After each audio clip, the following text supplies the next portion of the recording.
మనము ఏదైనా అంశం తెలుసుకోవాలనుకుంటే వెంటనే గూగుల్లో కొడతాం. గూగుల్లో సెర్చ్లో లిస్ట్ వస్తుంది. కానీ మనం ఏం చేస్తాం, ఆ లిస్ట్లో ఫస్ట్ ఏదంటే అదే చూస్తాం. అది కరెక్టా కాదా అని ఆలోచించాం. చాలామంది ఆలోచించారు. ఫస్ట్ అయిపోతే సెకండ్ చూస్తాం, థర్డ్ చూస్తాం. కానీ ఈ ఫస్ట్, సెకండ్, థర్డ్ అంటే సెర్చ్లో టాప్ 3 కన్నా సెకండ్ పేజ్లో వచ్చిన సెర్చ్లో ఉన్నది బెటర్ సోర్స్ కావచ్చు. కానీ చూసే ఓపిక మనకు ఉంటుందా? మనం ఏం చేస్తాం, మొదటి 2, 3 అది రైటా రాంగా, అది ఆథెంటికా కాదా, అది బెటర్ సోర్సా కాదా అనే సంబంధం లేకుండా దాన్ని చదివేస్తాం, దానిపైన ఆధారపడతాం. అలాగే మీరు గమనించండి, ఏదైనా ఒక వ్యాపారం సక్సెస్ అయిందనుకోండి. ఇప్పుడు ఎవరైనా ఒకరు మంచి బిజినెస్ చేశారు, వెంటనే ఆ పక్కన ఇంకో 2 బిజినెస్లు వస్తాయి. ఇప్పుడు ఒక మంచి మెస్ బాగా నడిచిందనుకో, పక్కన 2 మెస్సులు వస్తాయి. మీరు ఏదైనా ఒక కూరగాయల షాప్ బాగా నడిచిందనుకో, పక్కన ఇంకో 2 కూరగాయల షాపులు వస్తాయి. మరి ఎందుకు ఇలా చేస్తారు మనిషి? అలాగే మీరు గమనించండి, చాలామంది పిల్లలు కూడా చూడండి, మీరు ఏదన్నా ఒక సబ్జెక్ట్ ఇచ్చి అరే పరీక్షలకు ప్రిపేర్గా అన్నాడు అనుకోండి, వాడు మొదలు ఈజీ చాప్టర్ చదివేస్తాడు, డిఫికల్ట్ చాప్టర్స్ అట్లే ఉంచుకుంటాడు. మరి ఎందుకు మనిషి ఇలా బిహేవ్ చేస్తాడు? ఇప్పుడు నేను 3 ఉదాహరణలు చెప్పాను. మనిషి ఎందుకు సులభమైన వాటిని చేస్తూ ఉంటాడు, సంక్లిష్టమైన వాటిని చేయరు. జీవితంలో విజయం సాధించేవారెవరు? కష్టమైన వాటిని చేస్తేనే విజయం సాధిస్తారు. సులభమైనవి చేసిన వాడు ఎప్పుడూ విజయం సాధించరు. కానీ ఎందుకు మనిషి సులభమైన వాటి వైపుగా ఆలోచిస్తాడు, కష్టమైన వైపు వాటిగా ఆలోచించడు అనే ప్రశ్న మనం వేసుకోవాలి. ఇప్పుడు ఉదాహరణకు మీరు వస్తువు కొనాలి, పక్కనే మీ ఇంటి దగ్గర ఉన్న షాప్లో కొన్నారనుకోండి, మీ దానికన్నా మీరు దూరమైనా మంచిదే. ఒక షాప్లో మంచి ప్రైస్, మంచి క్వాలిటీ కావాలని వెతికే వాళ్ళు ఎంతమంది ఉంటారు? ఈ 2 రకాల వాళ్ళని మీరు గమనించండి. ఎక్కువ మంది దగ్గర ఏది ఉంటే అది ఏదో ఒక షాప్లో కొనేసుకుంటారు. కొద్దిమంది మాత్రమే ఈ షాప్లో నేను కొనను, ఏ షాప్లో నాకు బాగుంటుంది, అవసరం వస్తే కొంత దూరం ప్రయాణం చేసేనా మంచిదే, నాకు బెటర్ క్వాలిటీ బెటర్ ప్రైస్ వచ్చిన చోటే కొంటాను అంటారు. సో ఇలా ఎందుకు మనుషుల్లో చాలా ఎక్కువ మంది సులభంగా దొరికేదాన్ని, సులభంగా చేసేదాన్ని మాత్రమే ఎంచుకుంటారు, ఈజీ పాత్ ఎంచుకుంటారు, డిఫికల్ట్ పాత్ ఎంచుకోరు. ఎందుకు అనే ప్రశ్న వేసుకుంటే దీన్ని స్ట్రీట్ లైట్ ఎఫెక్ట్ అంటారు. సో ఇదొక ఇంట్రెస్టింగ్ సైకాలజికల్ ఫినామినా.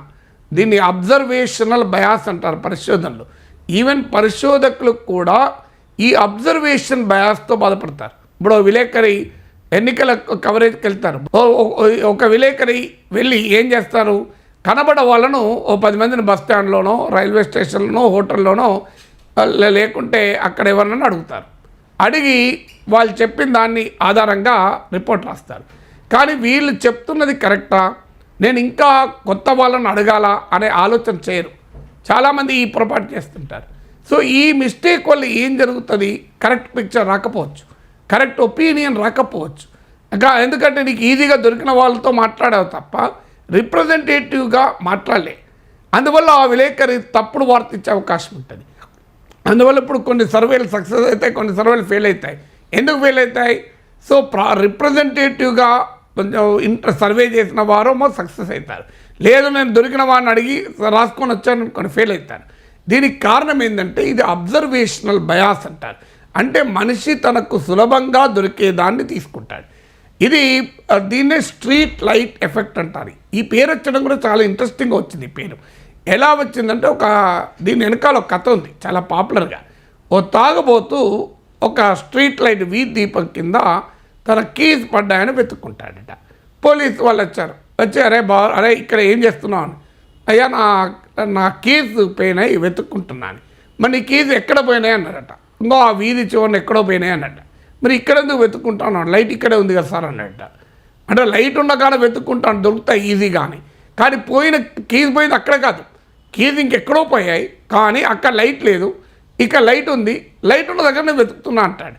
లైట్ ఉన్న దగ్గర వెతకడం కాదు, లైట్ ఉన్న దగ్గర వెతకడం సులభం కనుక లైట్ ఉన్న దగ్గర వెతుకుతున్నాడు. వాస్తవంగా ఎక్కడైతే కీస్ పోయినాయో అక్కడ వెతకాలి. ఎందుకు మరి ఎక్కడ కీస్ పోయినా అక్కడ వెతకడం లేదు, లైట్ ఉన్న దగ్గర ఎందుకు వెతుకుతున్నాడు? Because it is easy for him కనుక. సో అది సులభం కనుక, లైట్ ఉన్న చోట కనబడుతుంది ఈజీగా కనుక.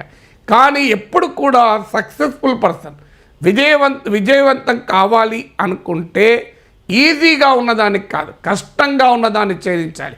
కష్టంగా ఉన్నదాన్ని ఇష్టంగా భావించి ఛేదించాలి. నాకు ఇప్పటికి గుర్తు, ఇంటర్మీడియట్ చదువుతున్న రోజులు నేను వాస్తవంగా నాకు ఫిజిక్స్ అంటే చాలా చిరాకు, అర్థం కూడా కాదు, గందరగోళం. ఫిజిక్స్, కెమిస్ట్రీ అంటే చాలా ఇష్టం, మ్యాథమెటిక్స్ కూడా ఇష్టం, సోషల్ స్టడీస్ ఇష్టం, 10th వరకు అది ఆగిపోయింది.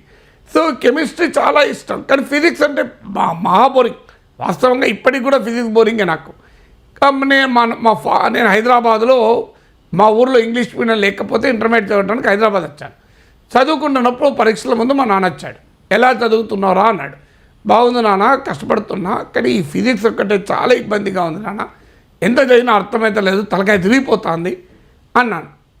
కష్టపడరా నాన్న అని చెప్పి వెళ్ళిపోయాడు. ఇక మా నాన్న ఫిక్స్ అయిపోయాడు. ఫస్ట్ ఇయర్లో ఎగ్జామ్, ఇక వీడు ఎట్లా ఫిజిక్స్ ఫెయిల్ అవుతాడు, సెకండ్ ఇయర్లో మళ్ళీ సప్లిమెంటరీ రాసుకుంటాడు అని అనుకున్నాడు. ఇక ఫెయిల్ అవుతాడని ఫిక్స్ అయిపోయి ఊరు వెళ్ళిపోయాడు. తర్వాత రిజల్ట్స్ వచ్చినాక మళ్ళీ వచ్చాడు. ఏమైందిరా అన్నాడు. అంటే నాన్న మా ఫస్ట్ క్లాస్లో పాస్ అయ్యాను. ఫిజిక్స్ ఏమైందిరా అన్నాడు. మా నాన్నకు డౌట్ ఉంది ఫిజిక్స్ పోతానని. నాన్న ఫిజిక్స్లో స్టేట్ సెకండ్ వచ్చాను నాన్న అని చెప్పాను. నాకు 35 మార్క్స్ అప్పుడు first year, 35 second year, 30 practicals ఉండేది. 35లో 34 వచ్చాయి. ఇంట్రెస్టింగ్ థింగ్ ఏంటంటే నాకు అత్యంత ఇష్టమైన, రాత్రి 12 గంటలకు నిద్ర వస్తుంటే కెమిస్ట్రీ అవుతూ నిద్రపోయేది. ఫస్ట్ ఇయర్లో నేను ఉన్నప్పుడు సెకండ్ ఇయర్ వాళ్ళకి కెమిస్ట్రీ పాఠాలు చెప్పేవాడు చదువుకొని. సో ఫస్ట్ ఇయర్లో స్టూడెంట్ ఇంటర్మీడియట్ ఫస్ట్ ఇయర్లో ఉంటూ ఇంటర్మీడియట్ సెకండ్ ఇయర్ కెమిస్ట్రీ చదివి పాఠాలు చెప్పేవాడు, అంత ఆసక్తి. సో ఆ కెమిస్ట్రీలో నాకు 35కు 33 వచ్చాయి, కానీ ఫిజిక్స్లో మాత్రం ఇంకొక మార్క్ 34 వచ్చాయి. మా నాన్న ఆశ్చర్యంలో మాట అన్నాడు, అదేంద్ర ఫిజిక్స్ కష్టమన్నావు కదా అన్నాడు.